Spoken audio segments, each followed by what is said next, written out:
inversión, para subordinar a nuestra población a los intereses extranjeros y para la apertura de nuestro comercio y de nuestra industria a empresas transnacionales. El 24 de marzo de 1976, el brazo armado del poder económico y los medios de comunicación, que son las Fuerzas Armadas, toman el poder de la República Argentina. El poder ejecutivo estuvo constituido por una junta militar conformada por Agosti, por Videla y por Macera. Tomaron el poder por asalto, sin el voto popular, y constituyeron lo que se llamó el proceso de reconstrucción nacional, que venía a refundar a la nación. El poder legislativo fue disuelto y se constituyó una comisión de asesoramiento legislativo que dictó 2000 leyes y que estuvieron vigentes por mucho tiempo. Vimos que en el año 1983 Viñone quiso sacar una ley de pacificación nacional que fue una autoamnistía. Y la Corte Suprema avalaba esas leyes por su teoría de facto que regía desde el año 1930. Tuvimos que llegar al año 1994 con la reforma de nuestra Constitución Nacional para que todas esas leyes quedaran sin efecto. Ahora la Constitución lo dice, antes no lo decía, pero a partir de ese momento nuestra Constitución, aunque esté en suspenso, sigue vigente. Y con el Poder Judicial obligaron a los jueces a votar por las actas del proceso de reconstrucción nacional y no por la Constitución. Vaya desatino.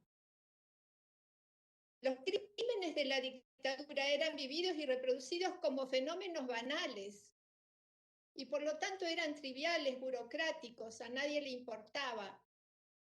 Era parte de la cara aterradora de convertir en meros hechos crímenes atroces.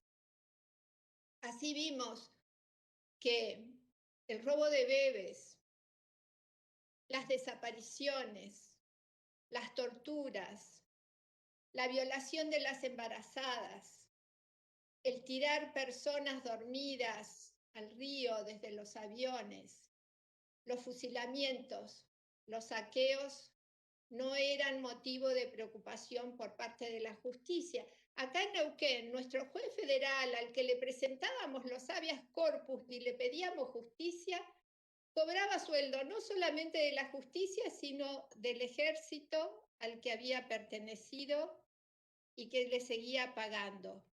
¿Qué justicia íbamos a encontrar? Cada uno de ustedes tendrá en sus provincias situaciones como esta.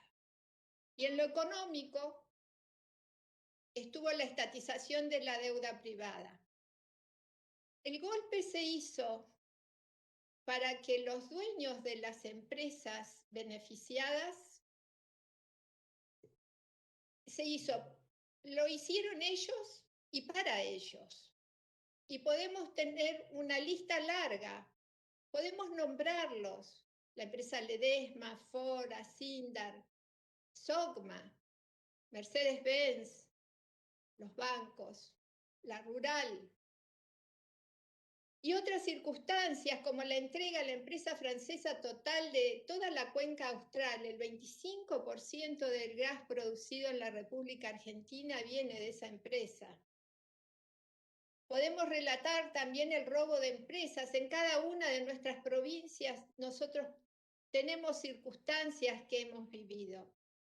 Nosotros acá teníamos una zona agrícola, frutícola, de excelencia, que tenía recursos, la gente vivía muy bien, con 10 hectáreas, que era una unidad económica, una familia podía educar a sus hijos, mandarlos a la universidad, volverse a Europa a visitar a sus familiares, tener 2 vehículos. Vinieron y la destruyeron. ¿Qué hicieron? A un dirigente cooperativista, el señor Albanese, un trabajador, como todos los trabajadores que creían que con su trabajo y su producción se podía progresar, lo encarcelaron, lo torturaron, lo mataron y así aleccionaron a todos. Todos debemos tener ejemplos parecidos en nuestras provincias. Y después vino lo que ayer relató nuestra presidenta del Senado en un homenaje, donde dice, se cambió la matriz productiva. Y en Neuquén, por ejemplo, teníamos una empresa de transportes aéreos, TAN se llamaba, Transportes Aéreos Neuquén, la vendieron. El banco, que era público, se privatizó, ahora es sociedad anónima. Las represas sobre los ríos Neuquén y Limay fueron extranjerizadas. La tierra fue vendida a capitales extranjeros. El petróleo, hicieron fundir a nuestra empresa de bandera, YPF, Yacimientos Petrolíferos Fiscales, privatizaron aerolíneas argentinas y así todo. Ese fue el gran saqueo que vivimos en la época de la dictadura. Ayudado, por supuesto, con los medios de comunicación, tanto en aquella época como en esta. Ayer, por ejemplo, el diario La Nación no incluye en su tapa ninguna mención al 45 aniversario del golpe cívico-militar, eclesiástico y judicial. Y Clarín hace referencia, sí, pero al golpe militar. Se sacan el sayo, porque son responsables ayer del genocidio y hoy de las fake news. Por ejemplo, antes nos decían, ¿dónde está su hijo? ¿Sabe usted qué está haciendo en este momento su hijo? ¿Sabe con quién se junta su hijo? Ellos, los malvados, los ladrones, los cómplices, me hicieron creer que mis hermanos muertos eran delincuentes porque eran militantes montoneros. Ellos, estos chicos que hoy homenajeamos, no solamente me refiero a mis hermanos, sino en ellos a los 30.000 que están desaparecidos, muertos, torturados, desplazados, encarcelados, vieron muy pronto toda esta situación. Tempranamente fueron muy lúcidos. A otros nos lleva más tiempo. Yo tuve que sufrir la muerte de ellos, la muerte de mi familia, y transcurrir los gobiernos de Néstor y de Cristina, porque necesité el contraste para entender cabalmente que cuando nos va mal, la culpa no es nuestra particularmente, sino del sistema que coarta nuestras posibilidades. Si hay algo que caracterizó al gobierno de la dictadura y ahora a los gobiernos neoliberales, es el desprecio por el otro.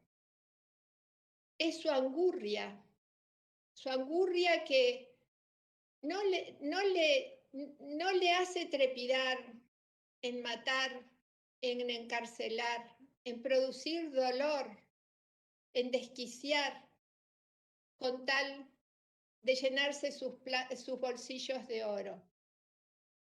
Y aparte la protección que tienen les permite no pagar impuestos, guardar su plata en las guaridas fiscales.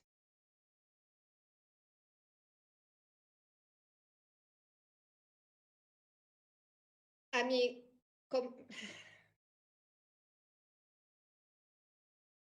discúlpenme. Ellos no toleran a los que exhiben lo que ellos son, ese desprecio por nosotros, esa angurria, esa protección que tienen por los medios. Y a las que se los refriegan, en este momento ya no es la muerte, pero sí la prisión. Y si no, veamos los casos de Amado Vudú, de Milagros Salas. Milagros Salas, que exhibió que con la mitad de la plata se puede hacer las viviendas que otros pretenden hacer con mucho más, con su trabajo cooperativo, dándole confort, salud, educación a nuestro pueblo. Y Amado Vudú no le perdonan que el ahorro de los trabajadores argentinos que estaba en manos de empresas privadas, las AFJP, vuelvan nuevamente a manos del Estado y pueda ser manejado el ahorro de nuestros trabajadores por nosotros mismos. No quiero dejar de hacer un homenaje a mis hermanos. La dictadura mató a mi familia, mató a Norma, mi cuñada, mató a Ike, mi hermano, y a Caíto y mi otro hermano. Y en una carta que nos escribía por la muerte de Caíto, nos decía: está muerto, no ha podido sustraerse a un destino que sabía que le podía tocar, pero que no le correspondía. Ayer, con nuestra memoria, con plantar memoria para que tengamos futuros, estamos buscando esto.